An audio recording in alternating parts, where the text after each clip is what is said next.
નમસ્કાર. આનર્થ ગુજરાતીનો અધ્યાપક સંઘની શૈક્ષણિક યુટ્યુબ ચેનલમાં હું ઝાલા માયાબેન આપ સૌને આવકારું છું. Shrimati R B Patel arts and commerce college Sanand.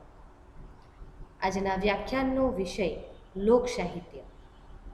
લોકસાહિત્ય ભાગ 1.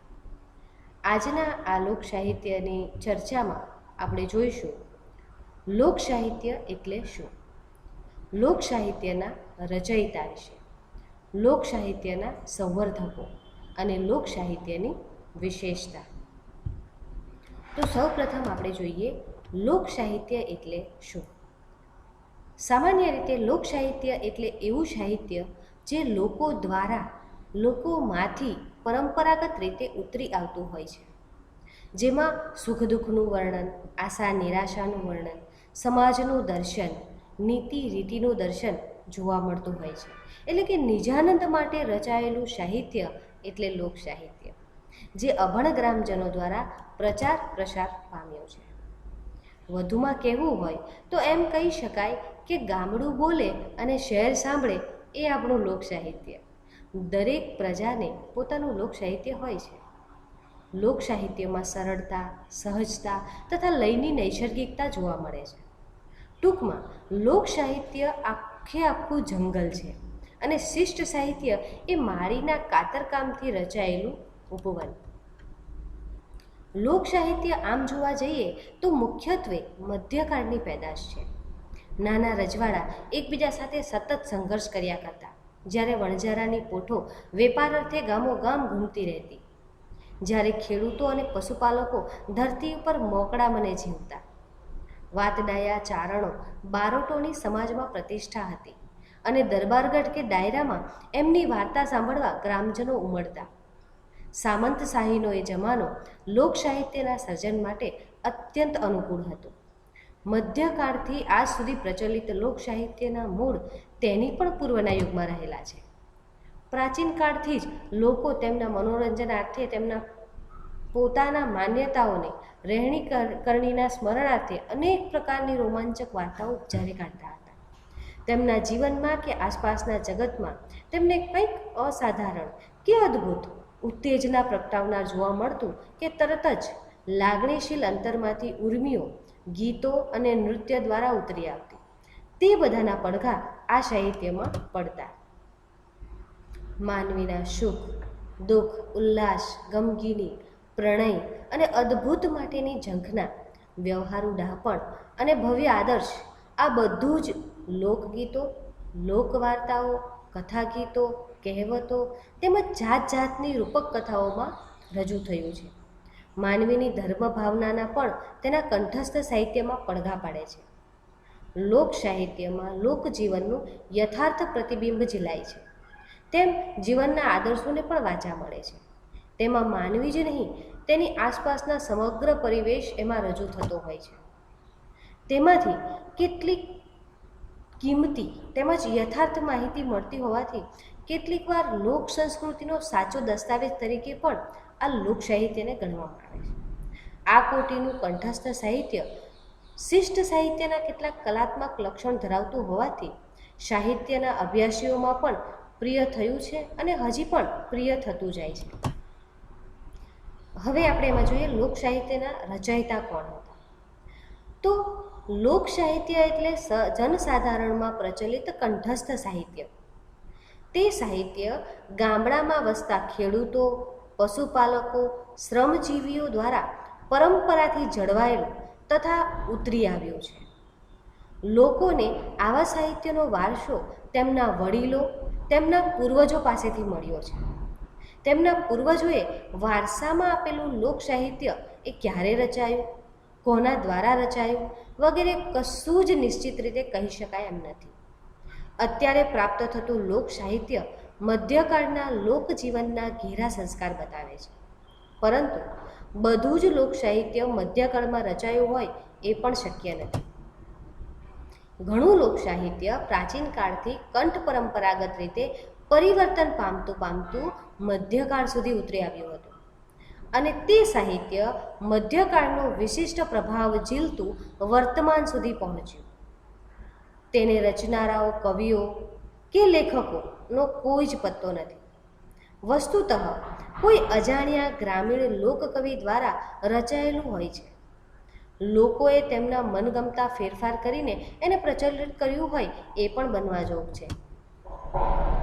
કેટલાક લોકગીતો, લોકવાર્તાઓમાં અમુક પ્રદેશની છાપ ઉપસી આવે છે, તો અમુક ગીતો, વાર્તાઓમાં જાતિની છાપ પ્રગટાવે છે. જેમ કે બ્રાહ્મણ, વાણિયા વગેરે કોમમાં ગવાતા લગ્ન ગીતો તેમજ રજપૂત, કાઠી, કોળી જેવી કોમોમાં લગ્ન ગીતોમાં સ્પષ્ટ ભેદ જણાય છે. આ કોટીના ગીતો, વાર્તાઓ આરંભમાં એક યા વધુ લોકસર્જક દ્વારા રચાયા હોય, પરંતુ લોકોએ તેમાં એટલા બધા પરિવર્તન કરી દીધા હોય છે કે તેમને કોઈક કવિની કે કોઈક લેખકની કૃતિ તરીકે ઓળખાવી શકાય જ નહીં. એમાં કોઈ કવિની આગવી મુદ્રા કે વિશિષ્ટતા જોવા મળતી નથી. સર્વસામાન્ય લોક સમૂહ દ્વારા તે રચાતું હોય છે, જે સામાન્ય રૂપનું હોય છે. કેટલીક કૃતિઓને અંતે નરસિંહ મહેતા, મીરાબાઈ અને કબીર જેવા નામો મળે છે ખરા, પરંતુ આવી કૃતિઓ ખરેખર તે કવિની રચેલી હોય એમ હોતું નથી. કોઈ લોક કવિએ રચના કરી હોય ખરી અને શિષ્ટ કવિનું નામ મૂકી દીધું હોય એમ પણ બને. કેટલીક વાર કોઈ શિષ્ટ કવિની રચના હોય પણ ખરી, પરંતુ લોકોએ એમાં એટલા બધા ફેરફાર કરી દીધા હોય છે કે આ કૃતિને લોક સાહિત્યનું અંગ ગણવી પડે. એટલે એમ કહી શકાય કે લોક સાહિત્યના રચનારા કોણ હતા તે હંમેશા અગોચર રહે છે. તો હવે જોઈએ લોક સાહિત્યના સંવર્ધકો. આપણા આ લોક સાહિત્યને બચાવવા ફોકલોર મંડળોથી માંડીને ગુજરાત રાજ્યની લોક સાહિત્ય સમિતિ સુધી, ફાર્બસ અને મહિપતરામ, રણજીતરામથી મેઘાણી સુધી સૌ મથ્યા છે. અને હજી પણ આ ક્ષેત્રે સંશોધકો તથા સંપાદકો આ પરંપરાનું જતન કરી રહ્યા છે. છેલ્લા 125 વર્ષથી અને આજ સુધી આ પ્રવૃત્તિ ચાલે છે. તેનો અભિગમ મુખ્યત્વે સમજ અને પ્રસારભર્યા સંરક્ષણનો રહ્યો છે. સામાજિક, ઐતિહાસિક, સાંસ્કૃતિક, ભાષાકીય વગેરે સંદર્ભોવાળા અભિગમોવાળા અભ્યાસ હવે ક્યાંક ક્યાંક દેખાય છે. સંપાદકો અને અભ્યાસીઓ ઉપરાંત હેમુ ગઢવી, દિવાળીબેન ભીલ જેવા લોકગીતોના વાહકોએ આ પળને જીવંત રાખ્યું છે. કેટલાક વાર્તાકારો, ચારણો, બારોટોને કારણે પણ આ પરંપરા સજીવ રહી છે.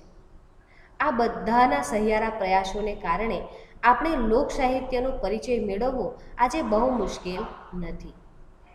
આપણા ગુજરાતી લોક સાહિત્યમાં અનેક નાના મોટા ગજાના સંશોધકો અને સંપાદકો છે. હસુ યાજ્ઞિક, ઝવેરચંદ મેઘાણી, રંભાબેન ગાંધી, બળવંત જાની જેવા અનેક લોક સાહિત્યકારોએ આપણા આ વારસાનું જતન કર્યું છે. તો સાથે ઉત્તર ગુજરાતના અગ્રગણ્ય સંશોધકો તથા સંપાદકો જેમણે પણ લોક સાહિત્યના અને ખાસ કરીને ઉત્તર ગુજરાતના લોક સાહિત્યના પડઘા ઝીલ્યા છે, એવા જયમલ પરમાર, ડૉક્ટર ભગવાનદાસ પટેલ, જોરાવરસિંહ જાદવ, મફત રણેલાકર તથા અમૃત પટેલ અને આવા તો કેટલાય લોક સાહિત્યકારો જે લોક સાહિત્યનું સંવર્ધન કરવા માટે પ્રયત્નશીલ છે. હવે જોઈએ લોક સાહિત્યની વિશેષતા. તો લોક સાહિત્ય ગ્રામીણ અને શ્રમજીવી લોકોમાં વધુ પ્રચલિત હોય છે. તેથી આ સાહિત્ય મોટા ભાગે વ્યક્તિ કરતાં વિશેષતઃ સમૂહ માટે હોય છે. તેમાં સમૂહનું મનોરંજન કરવાની ક્ષમતા હોય છે, જે લોક સાહિત્યની પ્રમુખ વિશેષતા છે. જેમ કે ભજન કે લોકગીતો, રાસ, ગરબા, રાસડા આ બધા ગવાતા ગીતો હોવાના કારણે તેમની રચના સાદી, સરળ અને મધુર હોય છે. એટલું જ નહીં, આ રચનાઓ સમગ્રને કંઠે ચડી જાય તેવી પણ હોય છે. લોકગીતોના ધ્રુવપદ એ અત્યંત મધુર ઉપરાંત કાવ્યાત્મક હોય છે અને એના કારણે એ પંક્તિઓ સમગ્ર લોક સમૂહના કંઠે ચડી જતી હોય છે. બીજું, લોક સાહિત્યમાં અઘરા રાગ, ઢાળ કે મુશ્કેલીથી સમજાય તેવા શબ્દોને સ્થાન નથી. સભાનતાપૂર્વક યોજાતા અલંકારો કે ગંભીર ચિંતન કે ફિલસૂફી લોક સાહિત્યની કૃતિઓમાં સ્થાન પામી શકતા નથી. લોક સાહિત્યની વિશેષતા એની સરળતા, એની મધુરતા છે. લોક સાહિત્યની બીજી એક વિશેષતા એ પણ છે કે લોક સાહિત્ય હંમેશા લોકબાનીમાં જ રચાય છે. તેમાં પ્રદેશે પ્રદેશે તેમજ જુદી જુદી કોમો, વર્ગોમાં તફાવત સ્વાભાવિક રીતે નજરે પડતા હોય છે. દાખલા તરીકે એકનું એક લોકગીત આહિર અને મેર કોમમાં અલગ રીતે ગવાતું હોય છે, જ્યારે એનું એ જ લોકગીત કણબી ગરાસિયા કોમોમાં જુદી રીતે ગવાતું હોય છે. એવી જ રીતે આનું આ લોકગીત સૌરાષ્ટ્રમાં જરા જુદી રીતે ગવાતું હોય છે, એટલે જુદું તરી આવતું હોય છે. અર્થાત એક જ લોકગીતના અનેક પાઠાંતરો જોવા મળે છે, પરંતુ તે તમામ લોકબોલીમાં જ રચાયેલા હોય છે.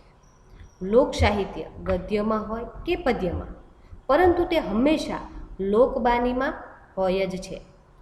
તેમાં જ તેનું સ્વાભાવિકપણું પણ હોય છે. બીજું, લોક સાહિત્યમાં રજૂ થતા વર્ણનો, એમાં પ્રયોજાતા અલંકારો, ઉપમાઓ અને પ્રતીકો એ પ્રત્યક્ષ ગ્રામ જીવનમાંથી લેવાયેલા હોય છે. તેથી તેમાં સ્વાભાવિકતા જોવા મળે છે, તેમાં સચોટતા હોય છે. લોક સાહિત્યમાં દ્રષ્ટિ સમક્ષ ગ્રામીણ જીવનમાંથી ચિરપરિચિત ઉપમાઓ, અલંકારોની પસંદગી થતી હોય છે. તે એવી તો ખૂબીપૂર્વક થતી હોય છે કે તે બધા સામાન્ય ઉપમાઓ, અલંકારો, પ્રતીકો પણ લોક સાહિત્યમાં અસામાન્ય અને મર્મસ્પર્શી બની રહે છે. એટલે કે લોક સાહિત્ય એ વિશાળ દરિયો છે. અહીં લોક સાહિત્યને વિશાળતાના સંદર્ભમાં કહેવાયું છે. હવે પછીના જે ભાગ છે, ભાગ 2, એમાં આપણે એના પ્રકારો, લક્ષણો, એની વ્યાખ્યા અને વિકાસ રેખા વિશે જોઈશું. અસ્તુ.